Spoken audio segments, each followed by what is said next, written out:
कितनी अजीब है ना आज की ये दुनिया।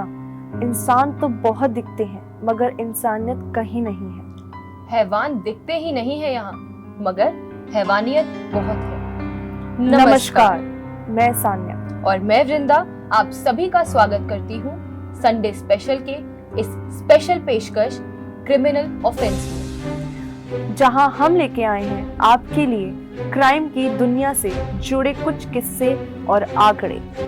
इसी के साथ डालते हैं नजर हाल ही में हुए कुछ नए केसेस पर। इस शहर में एक और जुर्म होने वाला है। लगता है कोई किसी से प्यार करने वाला है।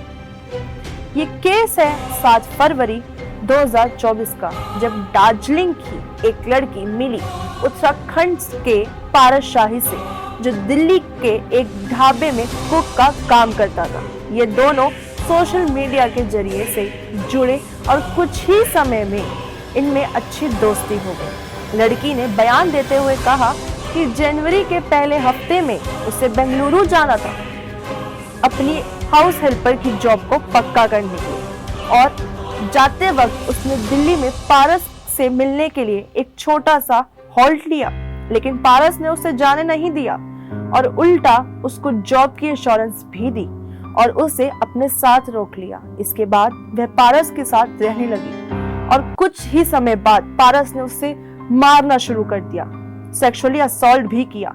इतनी हरासमेंट सहने के बाद भी वो किसी से कुछ कह ना सकी, लेकिन एक दिन उसके सब्र का बांध टूट ही गया जब पारस ने गरम गरम खौलती हुई दाल उसके ऊपर फेंक दी, तो उसने हिम्मत दिखाकर रिपोर्ट दर्ज की, जिसके बाद पारस के खिलाफ स्ट्रिक्ट एक्शन लिया गया और इस मामले को IPC section 323 punishment of voluntary causing hurt, 373 rape और 377 अननेचुरल ऑफेंस के तहत दर्ज किया गया।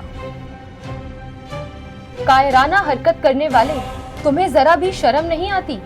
औरों की माँ बहन से पहले क्या तुम्हें अपनी माँ बहन नजर नहीं आती?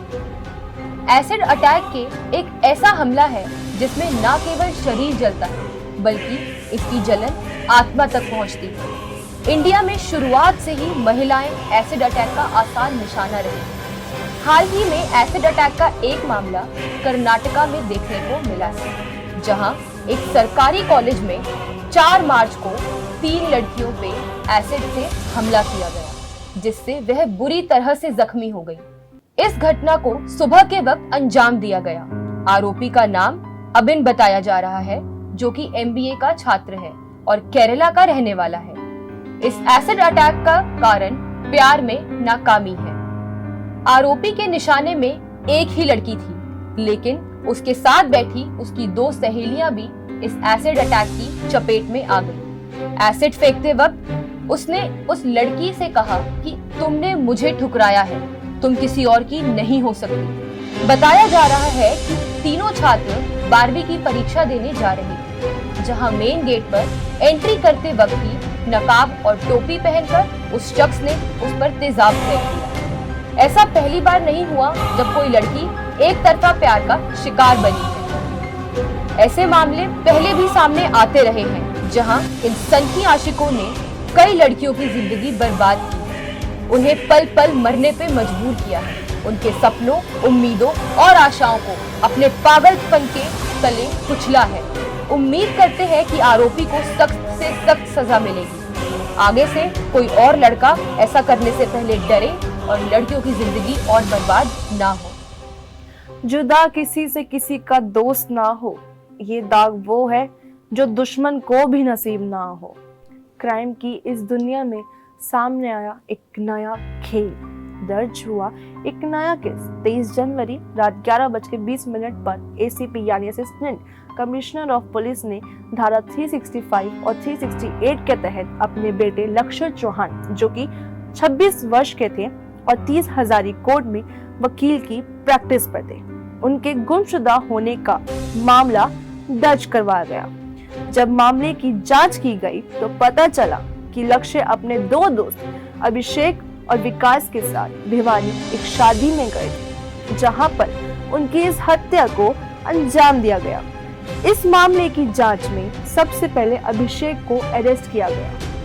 जिनसे पूछताछ में ये पता लगाया गया कि लक्ष्य ने उससे कुछ पैसे उधार लिए थे और जब लक्ष्य से वहां पैसे मांगने गए तो लक्ष्य ने पैसे देने से मना कर दिया, जिसकी वजह से विजय, अभिषेक और विकास दोनों ने लक्ष्य को जान से मारने की प्लान बनाया।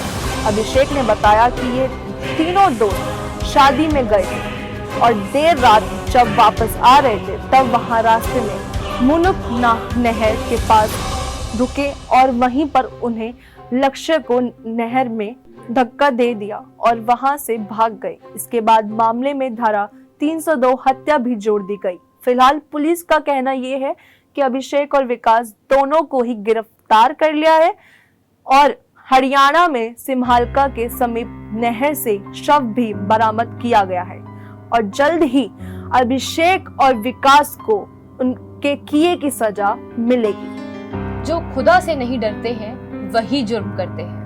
आजकल दुनिया भर में बहुत से बुली के केसेस सामने आ रहे हैं। बुली यानी किसी ऐसे व्यक्ति को डराना, मारना, धमकाना या किसी भी ऐसी तरह का नुकसान पहुंचाना जो वह खुद की रक्षा नहीं कर सकते। ज्यादातर बुली के मामले स्कूल और कॉलेज में देखे जाते हैं। ऐसा ही एक मामला नॉर्थ दिल्ली के गवर्नमेंट स्कूल से सामने आया है, जिसमें छठी कक्षा का एक विद्यार्थी केतन सरस्वत, जो कि एक कोरियर बॉय का बेटा था, काफी गलत तरह से उसे मारा गया, बुली किया गया, जिसके कुछ ही दिनों बाद उसने अपना दम तोड़ दिया। मात्र 11 साल का वो बच्चा, जिसके बड़े बड़े सपने थे, जो अपने माँ बाबा की जिंदगी में मशाल बन के रोशनी करना चाहता था, वो अब इस दुनिया में नहीं है।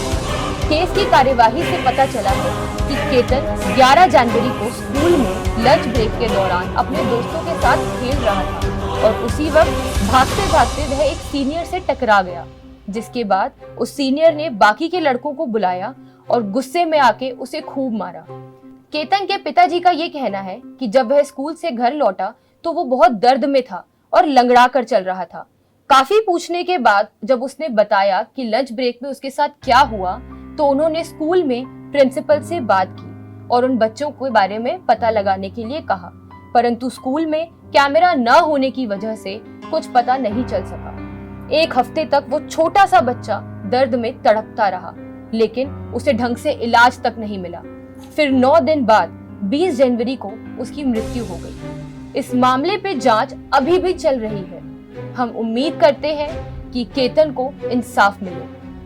इसी के साथ बात करते हैं अपराधों के कुछ आंकड़ों की। भारत के नवीनतम 2024 अपराध दर रिपोर्ट में कुल मिलाकर 0.56% की मामूली कमी देखी गई है। बलात्कार जैसे विशेष अपराधों में 1.1% और अपहरण में 5.1% की वृद्धि हुई है। गरिमा क्षेत्रों की तुलना में शहरी क्षेत्रों में अपराध दर अधिक है। गिरावट के लिए जिम्मेदार कारकों में पुलिस की लगातार चुनौतियों में उन्नत पुलिस परीक्षा और बढ़े हुए संसाधनों की आवश्यकता शामिल है। चोरी सबसे आम अपराध है, उसके बाद डकैती और हमला होता है। उच्चतम अपराध दर वाले राज्यों में उत्तर प्रदेश, केरल, महाराष्ट्र, दिल्ली और बिहार शामिल है। तो इसी के साथ हमारी खास पेशकश में आज बस इतना ही। अगले संडे हाजिर होंगे कुछ नए मुद्दों के साथ। तब तक के लिए आप देखते रहिए भारती न्यूज।